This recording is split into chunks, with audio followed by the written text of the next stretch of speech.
১৯৯৬ সালের ৬ সেপ্টেম্বর ঢাকায় চলচ্চিত্র হারায় তার উজ্জ্বলতম নক্ষত্র সালমান শাহ। সকালে ইস্কাটনের বাসা থেকে উদ্ধার হয় তার ঝুলন্ত মরদেহ।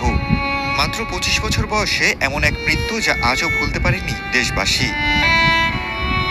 ঘটনার কেটে গেছে ২৯ বছর। নানা বিতর্কের পর সালমানের ভক্ত অনুরাগীরা ধরেই নেন হত্যা নয়, তাকে পরিকল্পিতভাবে খুন করা হয়, এমনটা দাবি সালমান শাহের পরিবারেরও। তবে কে বা কারা কোন স্বার্থে কেড়ে নেয় এমন প্রতিভাবান নায়কের প্রাণ?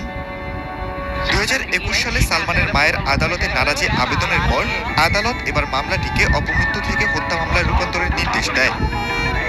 এরপরই আলোচনায় আসে ১৯৯৭ সালের এক চাঞ্চল্যকর জবানবন্দি, যেখানে আসামি রেজবি আহমেদ ফরহাদ বলেছিলেন, আমরাই সালমান শাহকে হত্যা করেছি।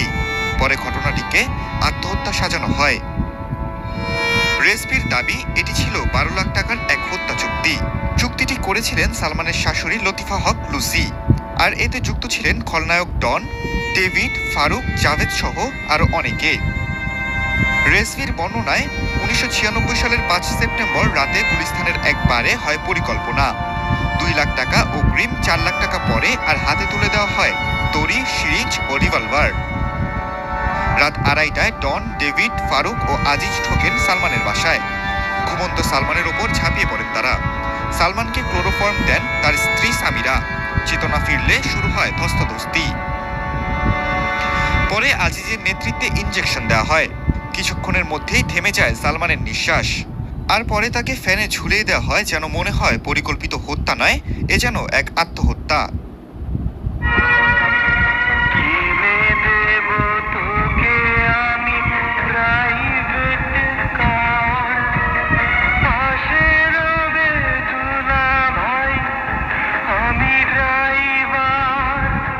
প্রায় ৩ দশক কেটে গেলেও সত্য এখনো ঘোলাটে।